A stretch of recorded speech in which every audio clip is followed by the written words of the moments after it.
And it was just, I don't know if you guys have seen that show or not, but No, but I did audition for that show. oh, did you? Yeah, I was horrible. Probably not. You just weren't what they were looking for at the time. I was horrible, I'm sure. Trust me.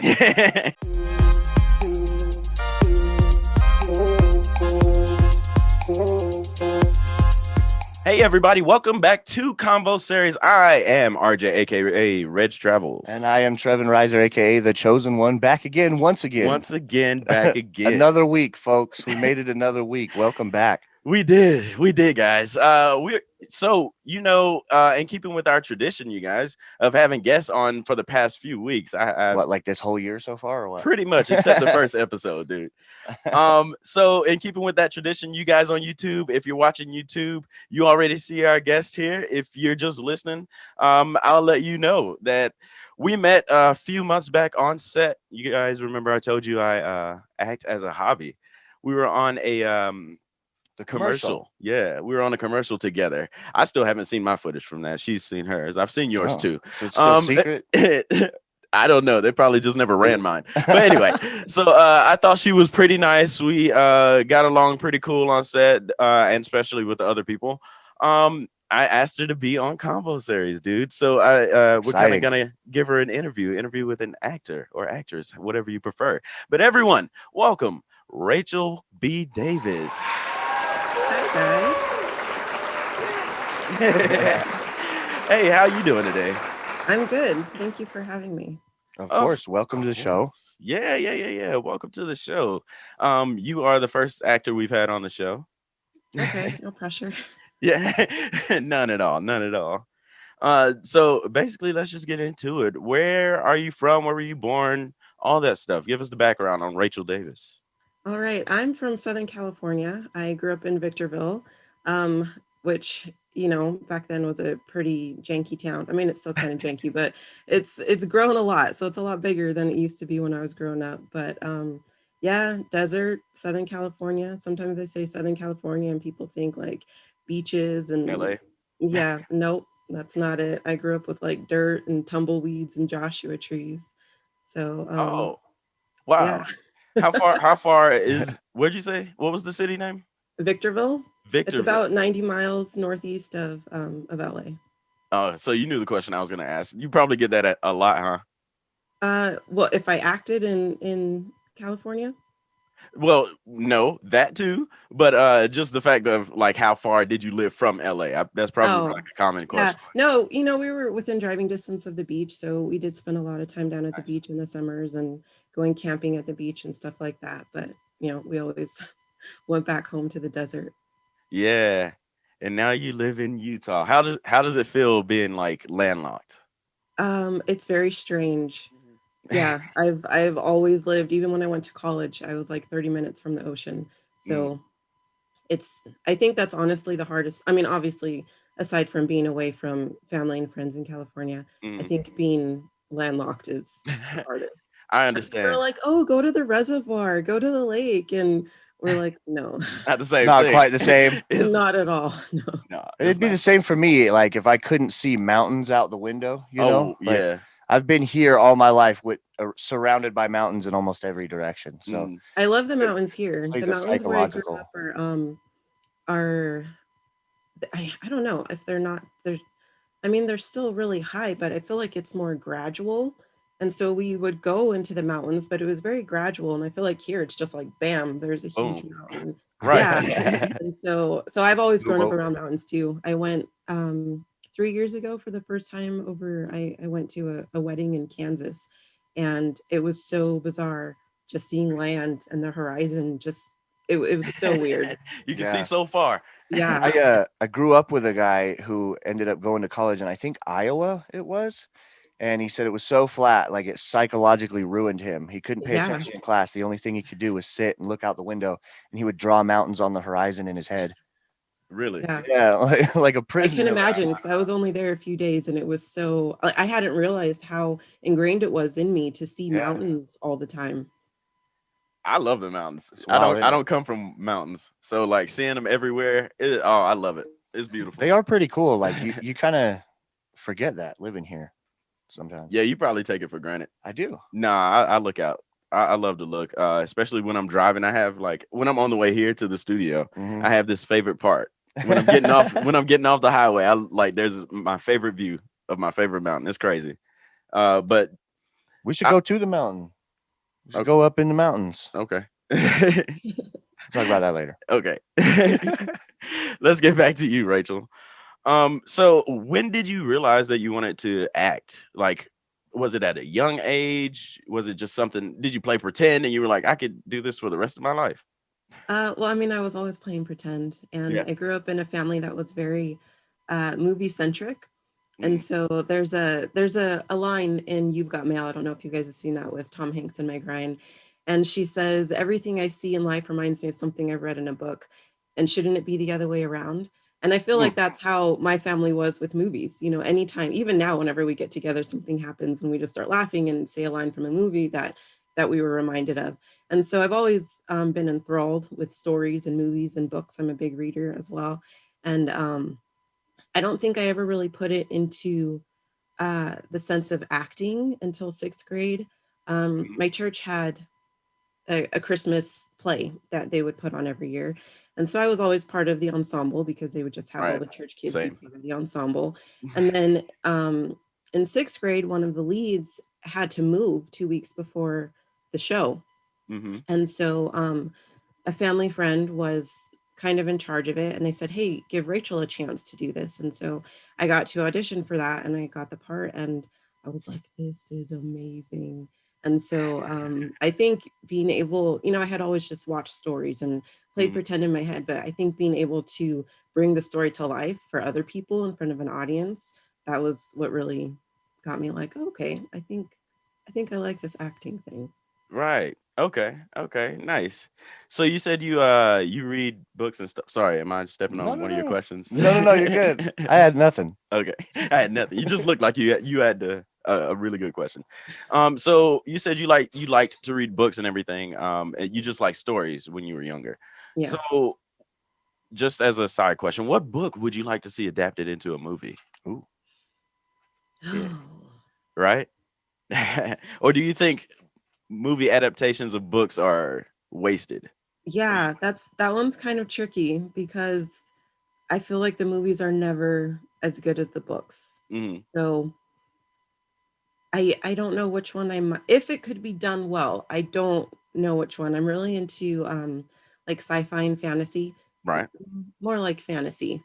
With like vampires and dragons and like magical gifts and stuff like that. Right, right, Um but I don't know if I would actually want to see one right. adapted because I don't think it would be able to do it justice. You're a true reader then, because I Yeah. know a lot of And readers feel that go way. ahead. Yeah, That's it. because you get these pictures in your head as well, and you imagine things a certain way, which aren't the way that the director or maybe even just another reader sees it. And so Mhm. then you see it on the screen and you're like, oh, it's not really what was happening in my head when I read the story. You have one, Trevin?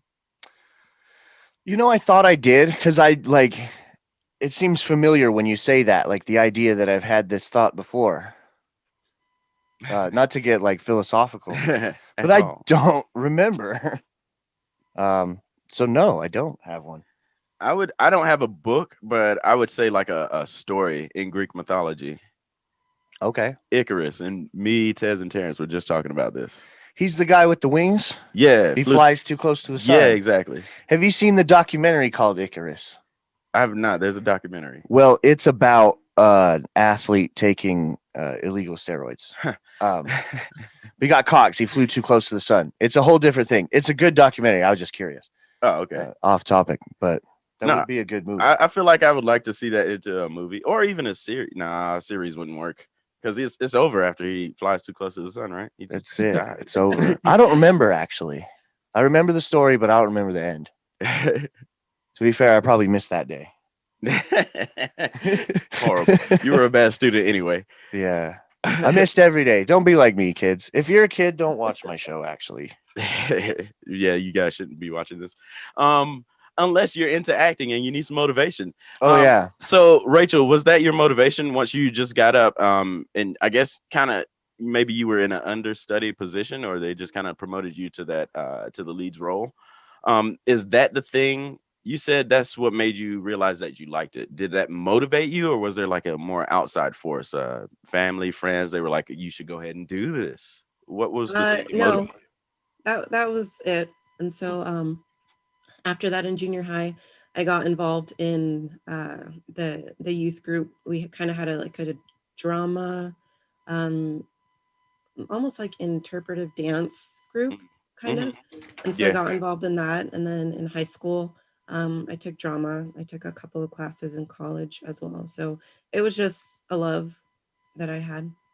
yeah. Yeah. And I know that we had to kind of schedule this interview up as we're recording. We had to schedule it up a few hours because you got booked today, right? Yeah. I'm not gonna ask you what it was or anything because I know how that goes. Yeah, we know. But Um, congratulations. That's cool. congrats, yes, Thank you. congratulations. Especially in these times, it's nice to get booked and have work. Right, exactly. Um, but yeah, so as far as the audition process, how does that go? Because I know you don't always get, booked. How do you Mhm. handle that rejection? Ugh. For me, I like information. And so being a numbers person, I think helps. And to know that even like actors who work a lot still only book maybe anywhere between 3 and 7% of their auditions. Hmm. So that means that you need to be prepared to not book 93 to 97% Right. of the time. So that definitely helps me a lot. Um, Also just staying in class. So then it's not really, you can really get into your head about like, oh my gosh, I'm not good enough. I didn't do it right. What did I miss? Hmm. And I think just staying in class and making sure that I'm always training, that I'm always working on myself. So Yeah. then even if there was something in this audition that I was like, oh, dang it, I should have done that. Like that's a lesson learned. And so the next time, in class, I'll work on that. And then my next audition, I'll hopefully be able to do a better job. But I think a lot of it is kind of just understanding that auditioning anyways is like completely different than acting. Mm. And I'm sure you probably saw when you auditioned and then got to set that like Hmm. it's completely different. You have to know how to act, but then you also need to know how to audition. So you could be a great actor and not understand the nuances of auditioning, and you'll never get seen because they're so different.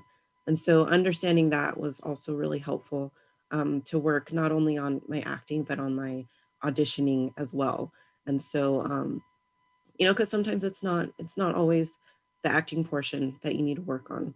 And so being able to say, okay, I've, my booking rate is super, super low. So maybe I need to work on the auditioning part, take some auditioning classes instead of some scene study classes. So that's helped me a lot.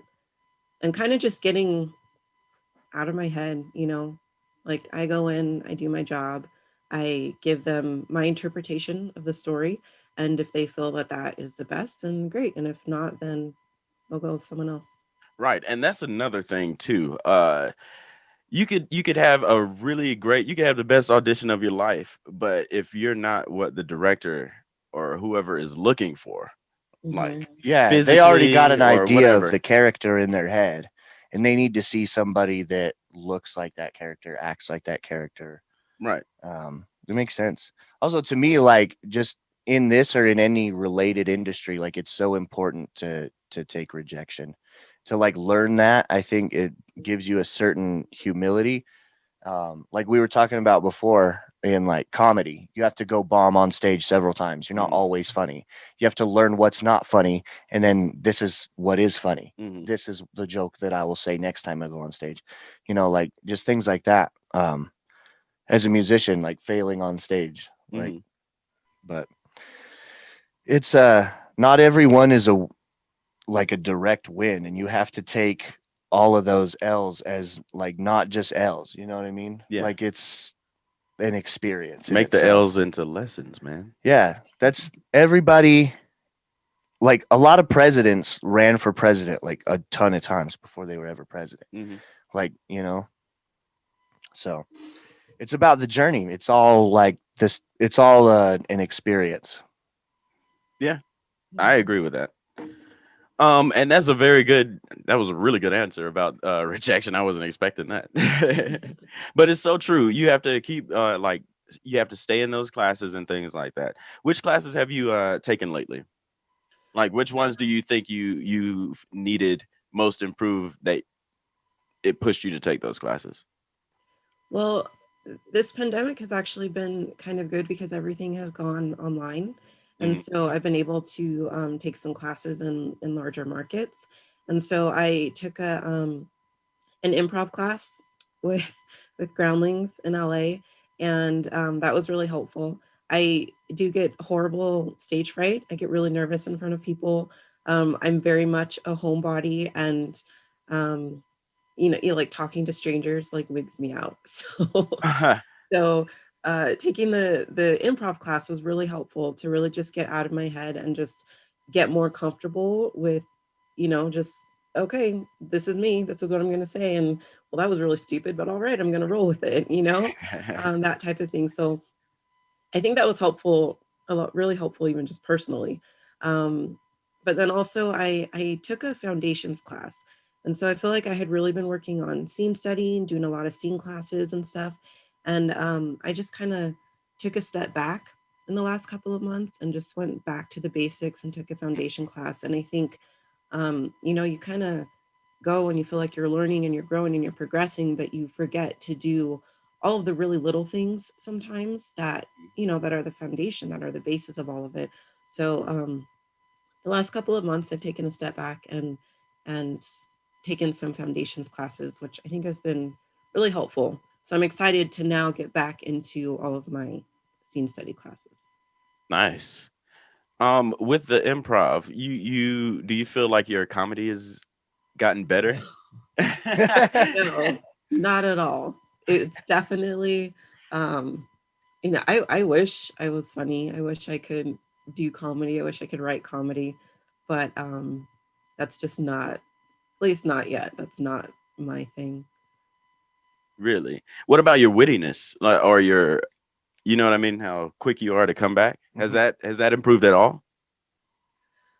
I don't know that it has improved as much as it's just kind of gotten me to one of their things is like, just say it. Don't overthink. Just say it and then like go with it, So that was the example that they gave. Like, you say something and you're like, well, that was really dumb, but oh well, Right. On to the that's what next thing. happens. So that's what we're gonna go with. Right. Okay. Okay. So it's just kind of improved your go with itness. Yeah, exactly. Definitely Gotcha. not any comedic skill.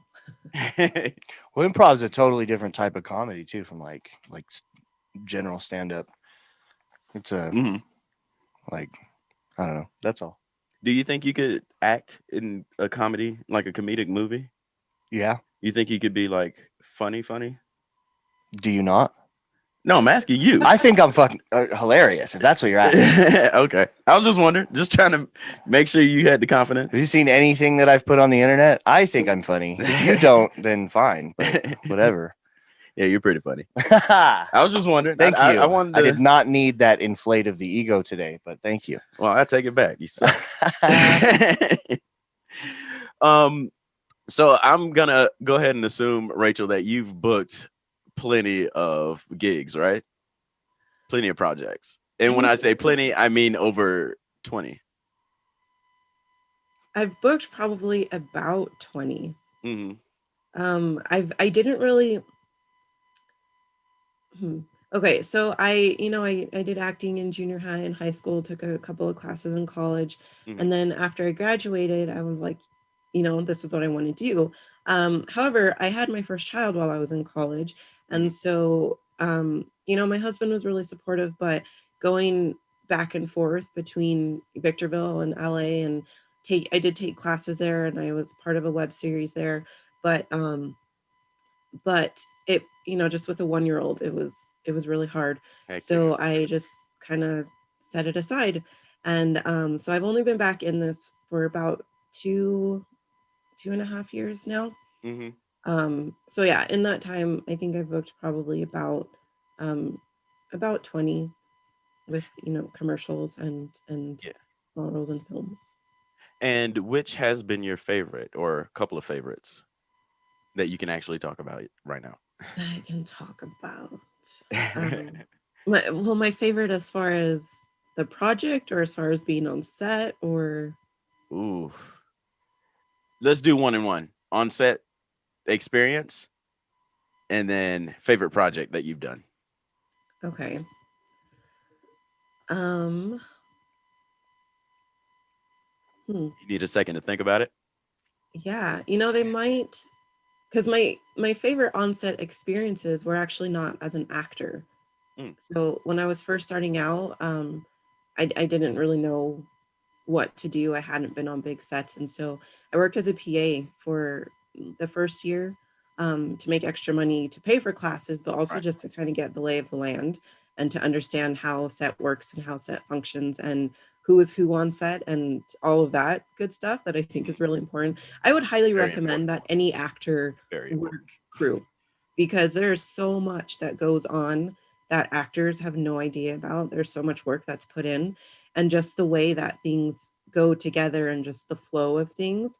Um, I think it's just really helpful as an actor. It definitely makes you more understanding of, like, why did they call me here at 1 o'clock and it's 5 o'clock and I'm still sitting here not doing anything. Right. But anyways, so some of my favorite times on set were actually not as an actor, they were as a PA. So do you want those Sure. instead? Yeah, As long as it was your bring it favorite. on. Okay. So one time I was the PA on High School Musical, the musical, and it Nice. was for the first season when they were recording the song "Wandering," and it was just I don't know if you guys have seen that show or not, but No, but I did audition for that show. oh, did you? Yeah, I was horrible. Probably not. You just weren't what they were looking for at the time. I was horrible. I'm sure. Trust me. But You weren't yeah, there. so they were recording the scene "Wandering," and it's a beautiful song, and we got to hear them do it with the music. They did it a cappella, and there was just like a hush over the whole set of everybody just listening to these two girls sing this amazing song. And so that was, I felt like you could just feel that everybody was moved. And sets are usually like sets need to be quiet, but there's always something going on. You know, but when we were doing that, it was quiet. Everybody was listening, and I felt like I had never experienced that on set Mm, before. nice. And my other one, I was a PA on oh dang, what was it called? 9 Days. How many? What? I think it's called 9 Days. 9 days. Okay. I don't even remember. Familiar. I'm pretty sure it's called 9 Days. It was at Sundance last year. Oh, Um, nice. But anyways, so I was working as a PA, and Benedict Wong is in that. And you guys know who Benedict Wong is, right? He's I'm looking him up. okay. Well, he I don't know if you guys are into like Marvel movies, but on Yes. Doctor Strange, he's Oh, Benedict Wong. Wong. Okay, gotcha. I Yeah. know who he is. Um so he was one of the actors on set, and I wasn't there the whole time. They just needed me for I think it was like 3-4 days. They needed an extra person, and I knew the PAs, and so he was like, "Hey, come work," and I was like, "Okay." And Nice. so I went, and Benedict Wong, this like big actor, makes lots of money, right? And I'm just this little PA, like just an additional PA, not even one of the regular ones. Hmm. And he saw me and he walks up to me and he says, "Hey, I haven't seen you here before. I'm Benny. How are you?" And I Wow. was just completely blown away.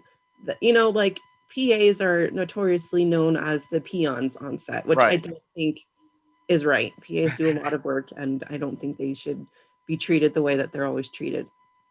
But I was just so impressed with him as a person to not only recognize that I was new on set, but to come up and introduce himself and like treat me as a person. Nice. That's what's up. Yeah, Shouts out. Yeah, That's shouts out really to cool. Benny Wong. yeah. If you're watching. If you're watching, and if you are, like, share, and subscribe this on YouTube. We appreciate it. On the road to 100 subscribers, everyone. Thanks, Ben. Appreciate you, Benedict.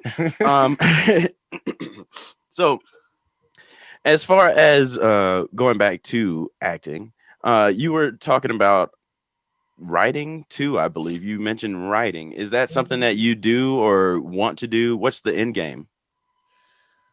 Um, I think the end game really is just to create Hmm. and to bring stories to life. I, I wrote when I was younger and it never really went anywhere because I was just doing it for fun. But living here in Utah and wanting to act, for one thing, there are not a whole lot of roles for people who look like me Yeah. here.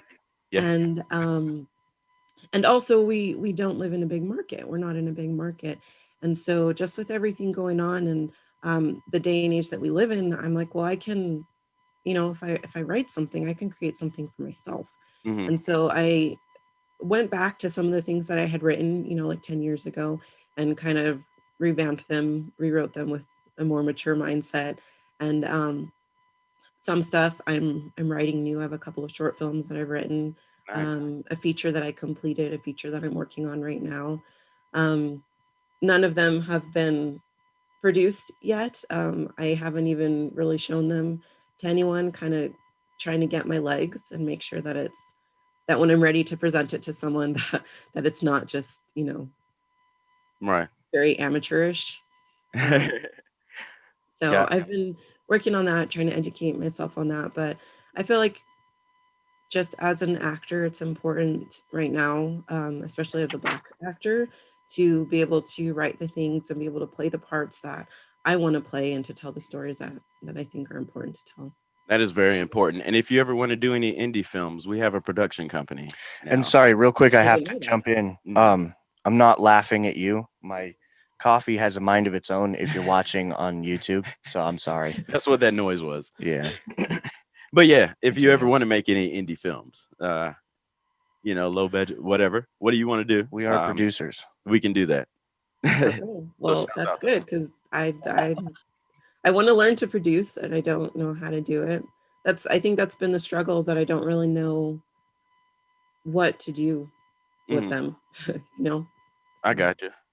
Well, we might call a favor on you if you're down to act in a Heck yeah, couple of things that we're gonna try to write here I too. was We're gonna gonna try to make mention, short films. she said there aren't a lot of roles around here for people who look like her. I said, let's, in my head, I was like, let's change that.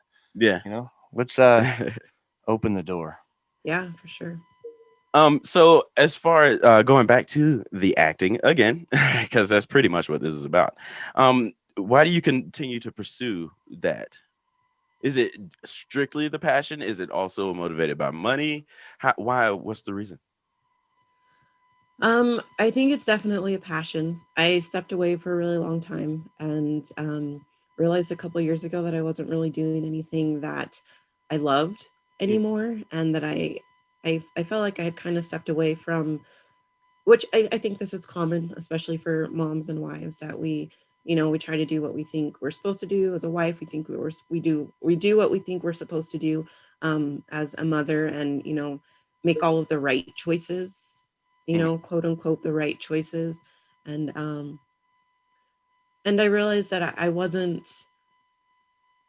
I was going to say, and I wasn't happy. And I'm very hesitant to use that phrase because I think a lot goes around where people say like, well, you just need to be happy. And I don't think people just need to be happy. I think a lot of people make very hurtful decisions sometimes trying to be happy without regard to anybody around them. Um, but in my case, I realized that I wasn't happy and that it was affecting my family. It was affecting my ability to be a good wife. It was affecting my ability to be a good mother. It was affecting my ability to be a good Christian. And I feel like, when God gives you something, when God gives you a gift, like you're supposed to use it. You're supposed to do something with it. And I think that was the kind of what was going on with me. And so I was like, you know what? I need to get back into this. I need to be creative. I need to have this outlet that kind of makes me feel like I'm doing something, that's not just for me, just so that I feel like I'm my person too. I'm not just mom. Um, but because it's something that I love. I really do love it. And so that's what motivates me. But especially right now, with the state of the country and just realizing I don't know if you guys watch Sundance. Were you guys in I have not. No? Okay. Well, this year in Sundance, there was a talk with Kimberly Crenshaw, not Brian Cranston, Brian Stevenson, Ruha Benjamin, David W. Blight, and Viet Ton something. I don't remember. Outside tall. Shouts out. Yeah.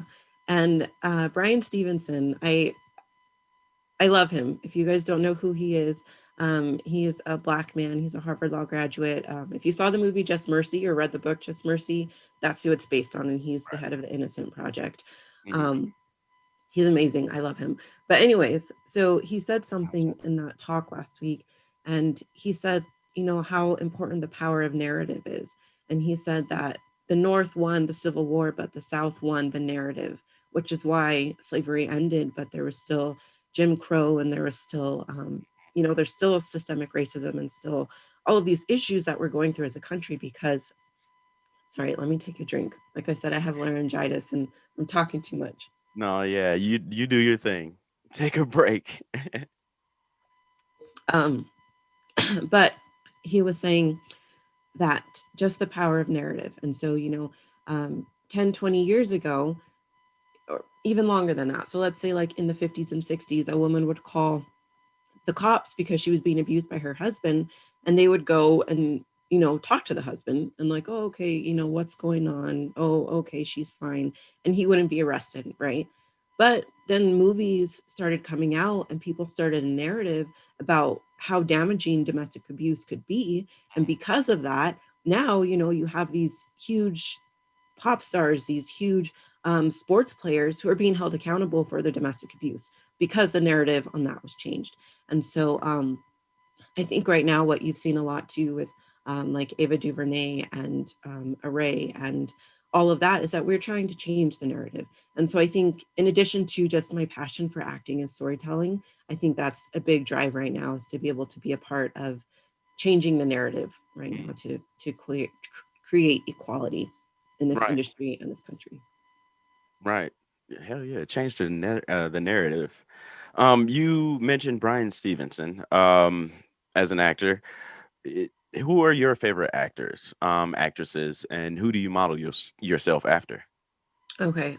Brian Stevenson actually is not the actor. He was the Or the person. man? Sorry, I'm Yeah, thinking of the actual movie. right. So that's interesting because one of my favorite actors is Michael B. Jordan, who Mhm. played Brian Stevenson in Right. Just Mercy. Um, I think he's amazing. Everything that I've seen Shouts him in, out. Shouts out. he's Jordan. phenomenal. And he has his own production company where he tries to elevate Black creators as well, and he does a lot. But yeah, as an actor, I think he's amazing. He's been in things where I hate him, and in things where I love him, and like that's how you know that person's a good actor. Mhm. A person to invoke those types of emotions in the same movie too. Sometimes, The dynamic Yeah, range. yeah. That's what Like we I call think in Creed 2, he got on my nerves, but you still right? love the character. Yeah. So Michael B. Jordan, is that it? I also really like Julianne Moore. I think she's a great actress. Um, kind of the same thing, in dramas, like you really feel, you really like it really moves you. And then in comedies, she's hilarious. Right. Yeah, Nice. I really like her as well. Who do you model yourself after? Who do you try to kind of like model yourself after? I didn't know how to put that in a different frame of Um, like in life or as far as work as goes. far as work. Um, that's kind of a tricky thing. Hmm. One of the things that I'm learning is to not try to model myself after someone, Hmm. because one of the things that, how do I say this? Just I'm me. I can't be someone else as good as I can be me. Hmm. So if I try to model myself too much after another actor, I won't be able to do it as well as them. And so I think a lot of it is trying to be comfortable with yourself, Right. and especially your flaws, because honestly, that's what makes storytelling interesting, is the flawed people, all of the flaws. um So I don't know that there's a specific actor or actress that I try to model myself after. I would like to be able to be, in things so much and so much the character that it moves people, like Michael B. Jordan, like Julianne Moore. But Right. I don't know that there's someone specifically that I would say like I want to be like them. That's a really good answer. I was wondering how you were going to answer that. Trevin, I would like you to answer. Who are your favorite actors? Ooh, I don't know, man.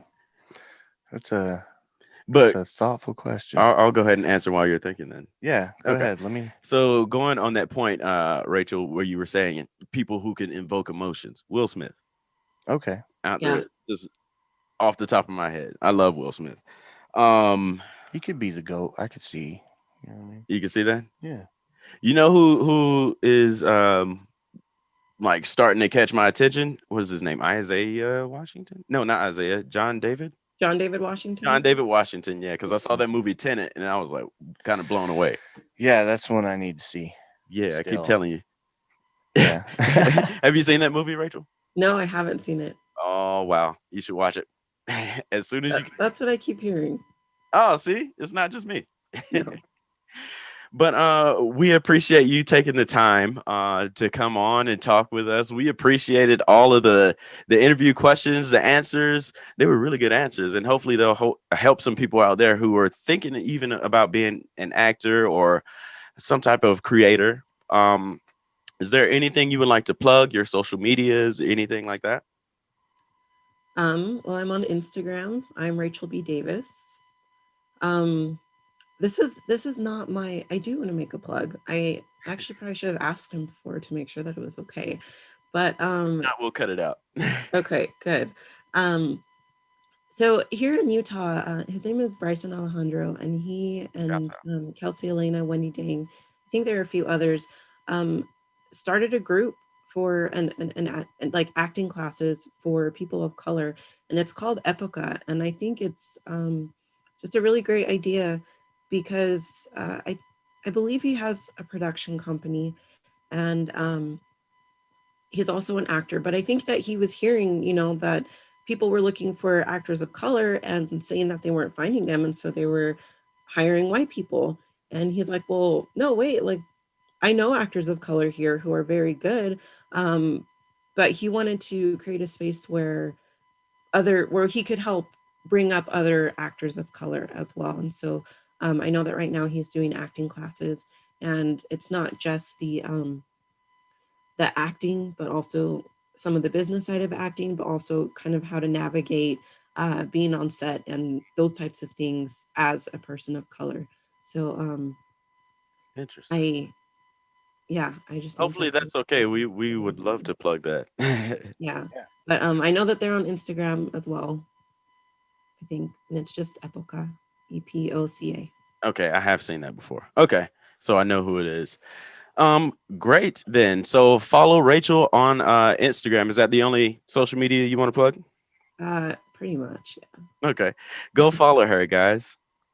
Follow me at the chosen one. You already know. Yeah, follow my TikTok at what UHH _what 0. New content. I'm gonna do more regular content there, I think, than anywhere else. And other Nice. than that, follow our parent company, Vision Media, on Instagram. That's at VIZION Media, how you think it's spelled in the number one, and links to everything there. That's my piece. Follow us, guys, on Convo Series podcast on Facebook. Convo Series. Even if you're just listening to this, slide on over to YouTube, drop a like and subscribe, please. We are on the road to 100 subscribers. We appreciate you guys. We've been getting more and more subscribers. On social media, follow us on Convo Series. I have been RJ, aka Reg Travels, on everything. We want to thank you again, Rachel B. Davis, for joining us and giving us thank you some for having good me. information. Um, and we'll let you know when your episode comes out. Until next time, people, we love the heck out of you, and peace. Bye bye.